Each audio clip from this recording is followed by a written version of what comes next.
28, and it's time for another fragrance drive along. Now, I'll be honest, I've not got a lot of motivation today because tomorrow I go on holiday and I cannot wait. 2 weeks of hopefully very nice weather. It's a lot nicer than hopefully it is this morning. And yeah, I need it. I haven't been away since end of last July actually. So nearly 10 months, 11 months ago. Need a change of scenery. So what are we going to talk about though on this fragrance drive along? Well, I certainly do feel in a better mood knowing that's to come tomorrow.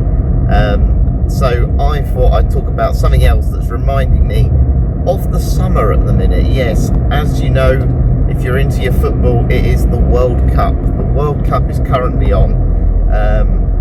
England played last night. Just to give you an idea of when I'm filming this video, we beat Croatia 4-2. So there's kind of a feel-good feeling around the country at the minute. And I wanted to look, because obviously we know footballers have their own fragrance. Certain footballers, let's say, certain footballers of stature, Ronaldo, Messi, and some that I obviously used to have in the past, David Beckham. He's still got his own fragrance line as well. And obviously we know celebrities and people, whether that's in the music industry, whether that's in any sort of entertainment industry, there's a lot of fragrances out there that they seem to collaborate with to make extra money. Certainly a lot of music singers and all of that, people have those fragrances. I know Beyonce does, and obviously we know Ariana Grande Cloud is a very popular fragrance that people say is quite like Baccarat Rouge. So yes, plenty of celebrity lines out there, but I wanted to have a look. So I basically just before I left, I got ChatGPT on the case to see if they could find any World Cup fragrances. So not necessarily footballer related ones, but any that are related to the World Cup tournament. And I was shocked to find that yes, you can get official 2026 World Cup fragrances. Now the price of them is a little bit scary. You're talking around, I think it was about $100 for this, about 80, I don't know if it was £80, something like that. It wasn't cheap. And when you actually look at the notes in this fragrance, yeah, they weren't exactly complex, notes. I think you're buying this sort of fragrance for the fact it's an official World Cup cologne, but I think the link between the two maybe doesn't really make sense to a lot of people. So whether they do buy it, who knows. I would like it, I'd like to try it, but it's kind of quite basic in terms of its note breakdown. It's a lot of things like orange blossom, citruses. I think it would probably be a sporty smelling fragrance, which only probably feels right. But when we think of, say, sporty fragrances in general, they don't really excite me. They don't have enough complexity to often justify big prices. I always associate them more as dumb reach type scents. But this isn't new. So Al Jazeera, I believe, was the brand that made a Qatar one. So Qatar was the 2022 World Cup. On eBay at the moment, which is I think the only place you can kind of get it, because of course they're not remaking these sorts of things, £168. Yes, £168 to wear a World Cup based fragrance. Again, you're buying the name of it, I appreciate that. But that hasn't been the only one. There was also when Germany won the World Cup, which I believe would have been, I think it was 2014, which feels so long ago now. Yeah, they had a World Cup winners fragrance, almost like a collaboration, I suppose. And I think that's the sort of thing. If England won the World Cup, do I expect there to be an England fragrance? Maybe so. But I do find the connection sometimes a bit strange. One which makes a bit more sense to me is Adidas. Adidas are obviously a well-known brand.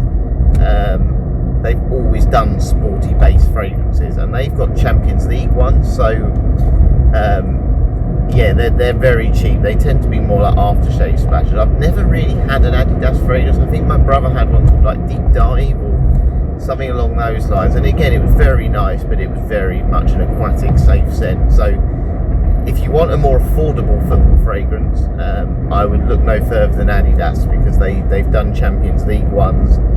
They just do sporty ones in general. So they're probably, in my opinion, the best of the bunch in terms of affordable sports-based fragrances. So yeah, I do also think Ronaldo and Messi's fragrances, again, they're quite popular, but I think they're going to be best as a gift gift idea. They're the ones I'd sort of recommend if you're you've got a teenage son or whatever who's maybe starting to worry more about his hair and his appearance. He knows Ronaldo. He doesn't know necessarily Jean-Paul Gaultier. He probably does. He's probably heard of the fragrance. He's probably seen the Le Male bottle.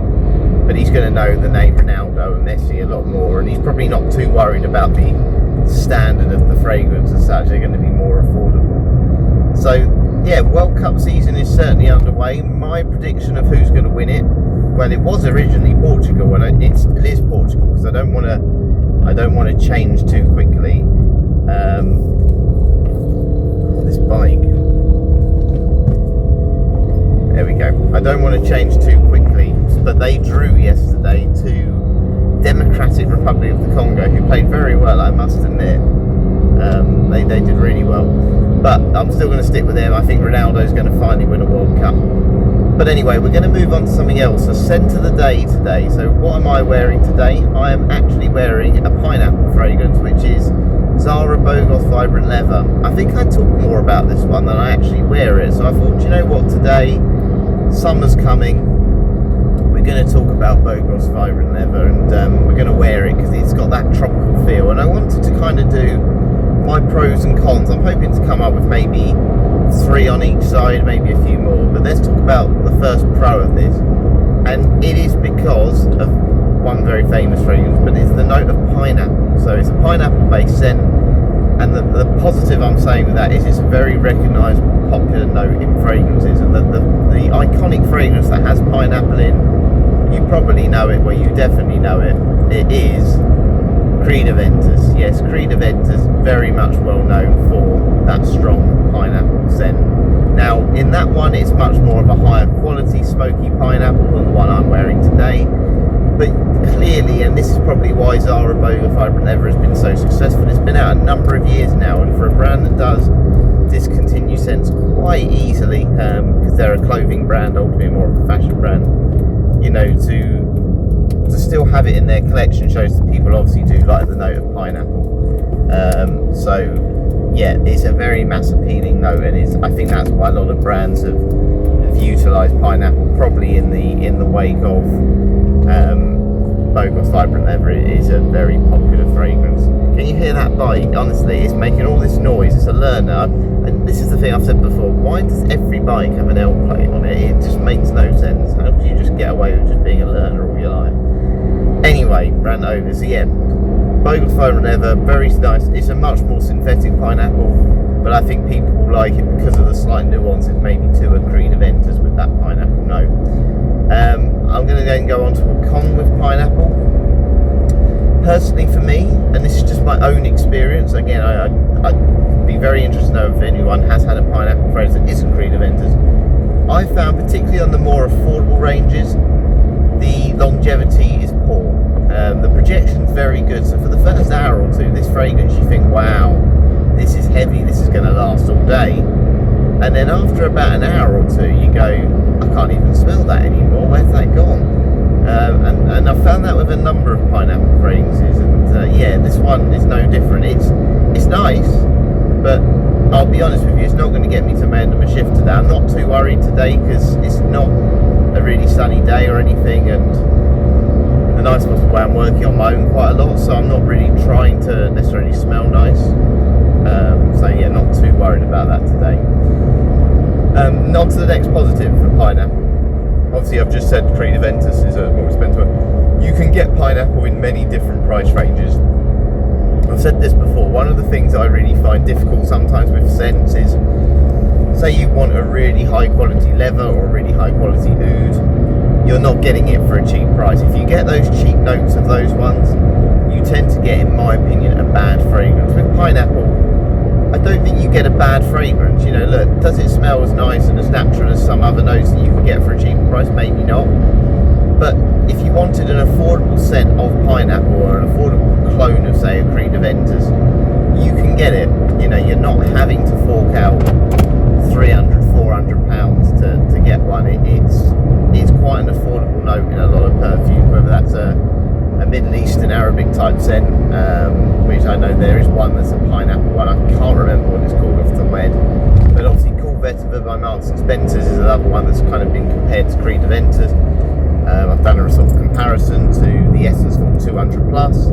So if you're somebody who wants a good Creed Aventus clone, that's the one I definitely recommend. Yeah, as I said, there's plenty there, and you're not having to always fork out the big bucks to get it. So on to the next con or next negative of pineapple. I think it can smell quite synthetic. Now, I've said this with banana before. Synthetic doesn't necessarily mean bad, but it doesn't necessarily mean good. And what do I mean by that? If you have banana, a banana-based sweet product, so banana milkshake, banana like foam sweets, if you go to the cinema, pick and mix, it always has that taste of it's banana, but it's synthetic banana. It doesn't taste like a real banana or smell like a real banana or anything. It's much nicer than the smell of and the taste of a real banana, if I'm being honest. That's what you get with pineapple. Does it really smell like the natural fruit? It can do if it's really ripe and juicy, but it does smell quite synthetic. It does smell more like a candied tropical pineapple rather than anything else, anything more substantial. And I quite like it when things smell really natural, in my opinion. You know, a really natural smell of an orange. You know, Arancia di Capri by Acqua di Parma is the gold standard for that for me. It's the most natural smelling orange fragrance, and it stands out to me for that reason. Look, the only thing I would say with that one is the performance is really poor, and sometimes if it's more synthetic you can get a bit of extra. Certainly in the first hour or two, sometimes the projection's greater. Maybe not the longevity, but the projection is greater. So yeah, that's just something I've noticed with pineapple in particular. It doesn't necessarily smell the most natural, even at those higher prices. Another positive for pineapple, I think it's pretty versatile. You can wear it most of the way through the year. What I think is that it's got a tropical smell. I don't think there's many tropical notes I particularly like in fragrances, and this one does give you that tropical vibe.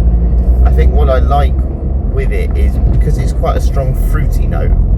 Fruity notes you can wear a little bit more in those colder seasons as well, because they're quite sweet as well. And we know in the summertime, sometimes sweet fragrances like a vanilla caramel can just be far too heavy. Whereas sort of fruity ones kind of give you that feeling of summer while being quite sweet, where they can cut through the cold. You know, a really nice, well, I'll give you a prime example. Apple's another fruit obviously used in perfumes. Apple can be used in summer fragrances, it can be used in winter fragrances, date night sort of fragrances, La Nuit de l'Homme, for example. So I think pineapple's the same. You can certainly wear it in the winter time as well, and it can be just as good in those more winter-based fragrances than just the summer ones. Another con, see, I'm struggling to think of cons, and I think that's a good sign that pineapple is a good note in fragrances. I'm going to say this, and this is just, again, own experience of pineapple-based fragrances. They could be the overpowering note, and what do I mean by that? Sometimes when, say you've got a fragrance that's got 3 or 4 things in it, you see the note breakdown, you've gone to buy it online, and you go, oh, I really like pineapple, you know, but the main reason I want to buy this is because it's got, I don't know, strawberry in it, or cream, or some sort of other note that's the reason you bought it. Sometimes pineapple can be quite strong and aggressive and be almost the dominant note, to the point that you go, I can't actually smell what I really wanted to smell in this. I've had this with one fragrance recently. It's a clone fragrance. A lot of these clone brands out there are looking at a brand called Kayali. Not 100% sure why that is. I don't know if they've got some sort of deal with the brand. But there was one called Pistachio Gelato, which out of all the sort of clone fragrances I've got, this was the one I was most looking forward to, because it had everything. It had boozy notes, it had nutty notes, it had, you know, really nice gourmand notes, but it had some like fresh notes as well. I was like, God, it's put everything in this fragrance. How have they done this? And then when I smelled it and it was all put together, it kind of just smelled like a really strong, girly shampoo.